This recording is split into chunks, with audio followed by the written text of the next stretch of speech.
Today we're checking in with Rob Giotti, the town manager of Dorset, to hear about what's included in this year's town warning as we approach town meeting. Dorset will hold an informational floor meeting on Monday, March 2nd, beginning at 7 p.m. at the Dorset School. The meeting will recess until 7 a.m. the following morning, March 3rd, for voting on Australian ballot items. We talked with town manager Giotti about what's on the town's warning and budget. I'll start with, the budget, just highlights. The budget as a whole, there is around a 4% increase from year to year. What makes up that is that there's additional funding for the Raptor Lane, process or project. There's a subcommittee that's been looking at options of what to do with the 300 acres that the town got about a year and a half ago. So there's additional resources there for potentially matching grants or pursuing other options with some projects that might come to fruition eventually there. Above and beyond that, we've got some money in the budget for East Dorset Village infrastructure improvements. We'll be putting a crosswalk across Route 7, some sidewalk on the Mad Tom Road side of Route 7, and then additional sidewalk and crosswalk on Village Street by the Wilson House to try to make that area, which already is subject to a good amount of pedestrian traffic, more safer and more feasible for people to want to walk through there, create more of a village feel. A couple other things. We've got additional resources for the new part-time recreation staff position that we have. We've got an outdoor recreation director. Things are going really well. Right now they've been focused on kind of the nuts and bolts of improvements to properties, signage, just making it a little more, formal in terms of the way things all kind of look and feel.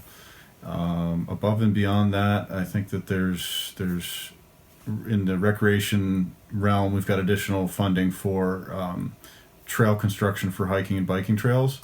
We're going to hope to pull off a construction of a portion of a kind of multi-use trail at Owl's Head Town Forest, where it's would be akin to kind of like the walking path at the rec park, and this would be available for use for both bikes and walkers or hikers, but it's meant kind of mainly for a broad scope of folks from 2 to 82 in terms of age range.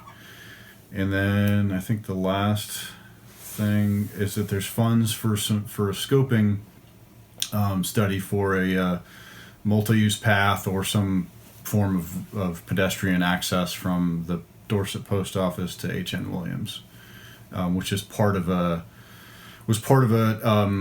idea that came out of a grant-funded review that the Planning Commission did about a year ago with the BCRC.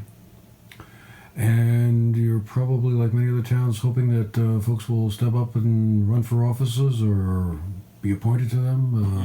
It's the same 3 select board members for the most part. I think none of those races are contested. We